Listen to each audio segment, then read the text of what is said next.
Hola nois, benvinguts una vegada més al meu canal. Estic molt contenta que m'acompanyeu avui perquè si heu vist el meu últim vídeo sabreu que fa unes setmanes vaig estar al Jardí Botànic de Barcelona i vaig anar a l'exposició Més que abelles. Aquesta exposició vaig aprendre que, evidentment, els insectes pol·linitzadors estan en declivi, però els insectes que pol·linitzen més són les abelles, però no són les abelles que viuen en rusc, que era el que jo pensava, sinó que són les abelles silvestres. Les abelles silvestres hi ha moltíssimes varietats i, a més, aquestes abelles viuen soles, és a dir, són abelles solitàries i el que fan és busquen foradets entre les canyes, a la fusta, sota terra, i el que fan és posen un ou i llavors aquesta larva va creixent, normalment dura un any, està tapadeta, i quan ja és adulta el que fa és trencar aquesta tapa que té en el forat i llavors surt a pol·linitzar i va de flor en flor. Per què us explico tot això, dieu? Què està passant, no? Per què estic a la meva habitació, que també és un lloc poc habitual al meu canal? Nois, què ha passat aquí? Jo vaig tornar del Botànic, així, amb els ulls oberts. El que m'he enterat, jo ja ho sabia, però no sabia que aquestes abelles eren tan importants. No sabia realment de la importància de les abelles silvestres, aquestes abelles solitàries. Clar, jo m'entero d'això, arribo a casa, què passa? Miro per la finestra, una abella silvestre ha posat un ou, hi ha una larva a la meva finestra. Com us quedeu? Perquè jo estava així. Dic, és el destí. És el destí. Perquè m'entengueu, el que va passar és que jo, veieu això d'aquí? Això d'aquí és el toldo de la finestra, ¿vale? Jo veia, fa uns dies veient, que hi havia una abella que intentava ficar-se pel foradet. Perquè hi ha un foradet, ara us l'ensenyaré. I pensava, aquesta pobra abella està confusa, no sap què està fent. Perquè, clar, jo no sabia distingir entre les abelles de rusc i les abelles silvestres, no? Que són aquestes abelles solitàries. I pensava, no sé què fa aquesta pobra abella, s'està intentant ficar per aquí i clar, no arribarà enlloc. I clar, ho vaig deixar aquí, ja no vaig seguir. Quan vaig anar al Botànic i em van explicar això, no? Que són abelles que posen un ou i que després el tapen i marxen, vaig dir, ostres, i sí, aquesta abella ha ficat un ou. Clar, torno del Botànic i veig que està tapat. I dic, aquí hi ha una abella, El que sí que és veritat és que aquestes abelles es passen gairebé un any, pel que he llegit, es passen gairebé un any aquí tapades, fins que creixen, passen de ser un ou, una larva, i es converteixen en una abella, i després estan gairebé una setmana sent adultes, que van de flor en flor, i després ja està. Aquesta és la seva... fan un ou, i aquesta és la seva vida. Llavors us ensenyo. Aquest és el toldo que no està tapat, ¿vale? Clar, jo veia una abella que s'intentava ficar per aquí. Veieu? Que hi ha com un foradet. I pensava, què fa aquesta abella? Està confosa. Clar, doncs no, perquè s'hi ficava i jo posava la larva i ara veureu com està el que està tapat. I aquí tenim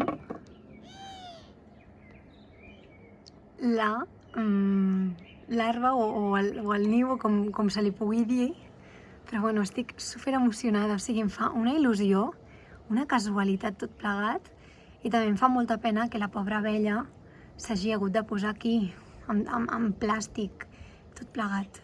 Una vegada presentat el meu petit niu d'abella silvestre, el qual ha sigut absolutament espontani, jo no he tingut res a veure, però ha sigut fantàstic. Aquest vídeo va dedicat a totes aquestes abelles silvestres, les quals estan lluitant per sobreviure, i crec que nosaltres hem de portar el nostre granet de sorra per ajudar-les, per conservar la seva espècie, perquè, si no ho sabeu, les plantes necessiten d'aquests insectes, vull dir, 9 de cada 10 plantes necessiten dels insectes pol·linitzadors per poder-se reproduir, i d'això depèn l'agricultura. Totes aquestes plantes sense elles no es podrien reproduir. Per tant, hi ha moltíssimes coses que podem fer nosaltres des de casa per ajudar-les. Fer un hort a casa o a l'escola. per molt tonto que sigui, fer un hort ens ajuda a entendre com són les plantes, com creixen, què necessiten. Si coneixem això, podem entendre molt millor com s'han de cuidar i, per tant, les necessitats d'aquestes, com també les necessitats dels insectes que venen a visitar-les. Eviteu l'ús de plaguicides. Els plaguicides són tòxics i la majoria de vegades són cancerígens. Intenteu, si pot ser, substituir-los per extractes vegetals, que això farà que no faci mal al sol ni a les aigües de les plantes que esteu intentant cultivar. D'aquesta manera tampoc farà mal als insectes que vinguin a pol·linitzar les vostres plantes. Tenir plantes aromàtiques que atreguin aquestes abelles. Us recomanaria que siguin plantes autòctones, molt important, perquè si no, no té cap sentit que compreu o que tingueu una planta que al cap d'uns mesos s'us morirà perquè no pugui aguantar les condicions, no? Llavors, per les abelles silvestres, les plantes aromàtiques són com un banquet. Llavors, quines plantes us recomano? La farigola, el romaní i la sàlvia. N'hi ha d'altres, però aquestes són les típiques que hi ha per aquí i que a més fan superbona olor i que les podeu fer servir a casa i, per tant, són un complement estupendo. I ja per últim, podem fer un hotel per a abelles, que això em sembla una absoluta meravella. Jo sempre he sigut molt fan dels nius dels ocells i, de fet, en tenim a casa, però mai han vingut cap ocell. I aquesta vegada a casa en tenim un, ja tenim un hotel per a abelles, però és un hotel que ha sigut absolutament improvisat. Per tant, el que us proposo és fer un hotel per a abelles. Sí, farem un hotel per a abelles. Com es fa un hotel per a abelles? Em van ensenyar com es feia a la Expo, que està Més que Abelles. És molt fàcil, o sigui, realment el que has d'agafar és fusta, canyes, pinyes, maó, vària diversitat, el que seria la natura, per fer diferents foradets on una abella s'hi pugui ficar la seva larva i tapar-ho perquè aquesta larva pugui estar el temps que necessiti per créixer, fer-se adulta i poder sortir.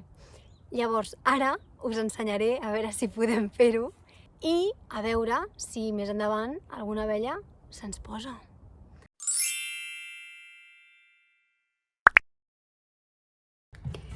No sé com, de sobte aquest vídeo s'ha convertit en un vídeo de bricolatge.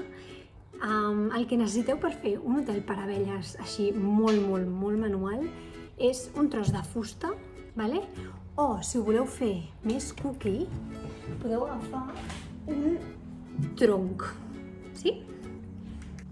Llavors, el que necessitem, aquí tenim la fusta que jo faré servir, que ja li he fet alguns foradets, perquè veieu, els foradets estan super mal fets, però són foradets molt petitons que després els faré més grans.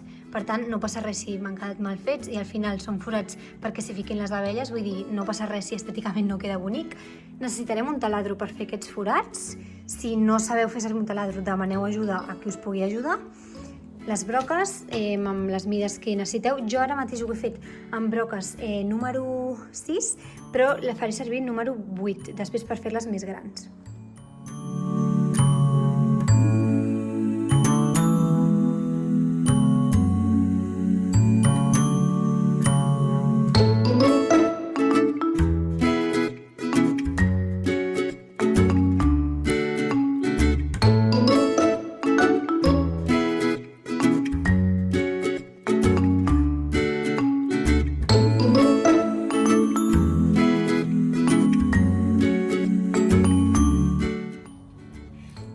Doncs ja ho tindríem. Un hotel per a abelles l'he fet en una tarda. Sí, no és un hotel espectacular, però és un hotel que a les abelles els hi va perfecte i que si s'hi posessin em faria una il·lusió. Bueno, no ho sabeu. L'he fet en una tarda, superràpid. Ja ho sabeu, amb un taladro, pim, foradets. És un tros de fusta que podeu trobar per casa i després l'he llimat. Ara serà qüestió de posar-lo en una zona que estigui resguardada de la pluja, perquè si no se'ns pot quedar tot humit i es pot podrir la fusta. I ja està, ja estaria, a esperar. Crec que encara que elles no ens ho puguin dir, estaran molt agraïdes. Seria molt guai si algun de vosaltres fes alguna d'aquestes coses i m'ho expliqués, perquè em faria moltíssima il·lusió. Si algú de vosaltres fa algun hotel per a abelles i m'ho ensenya, I alguna abella se li posa? Oh, que emocionant, de debò. O sigui, al igual no ha de ser emocionant que una abella se't posi a l'hotel i et surti i ho vegis. Bueno, és que m'estic emocionant sola. En fi, nois, un petó, una abraçada, espero que us hagi agradat molt i ens veiem molt aviat.